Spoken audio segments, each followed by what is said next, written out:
actually during the transition period from the TAX to the STAR test across the state. There's been some worry about this test, but here in Abilene, at least at the Abilene ISD, it seems like everything seems to be stable. The dreaded STAR test is a challenge met by the students in the Abilene ISD. Abilene High, Cooper, and Adams surpassed the state averages. Of the 7 tests, Algebra 1, Geometry, Reading, Writing, Biology, Physics, and Geography, students at the Abilene High Schools met or surpassed 5 of them.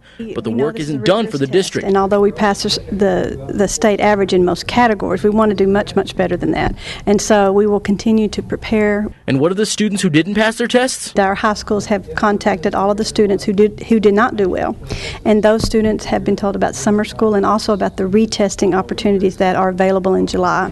Now, it's important to note that students will be judged on how they do on these tests over the course of 3 years cumulatively. One really bright spot in this whole thing is the physics STAR test. Statewide, only 66% of students passed. Here in Abilene, 85% of students passed. Process would come into play. If found in violation of the city's drought contingency plan, a fine of $265. A final approval for an ordinance that will allow citations. We go live to Brownwood reporter Sheena Stout. Sheena, why did the city feel giving citations was necessary?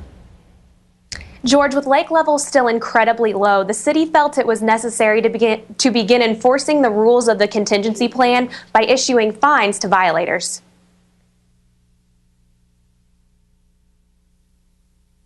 We do have individuals in town who are just ignoring the plan. The drought contingency plan, that is.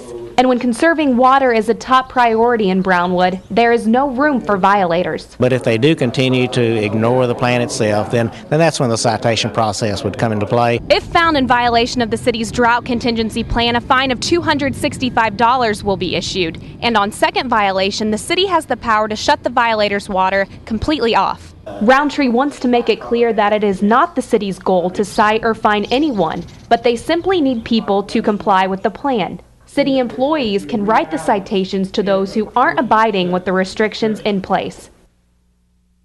And Dennis Spinks, general manager of the Water Improvement District, tells us that the lake is currently at about 1,414.5 feet, which is 10.5 feet below spillway. And we have to be at 1,420 feet to stop all restrictions that are currently in place and to be considered out of a drought. George? All right, Sheena, thank you very much. There are only 2 days.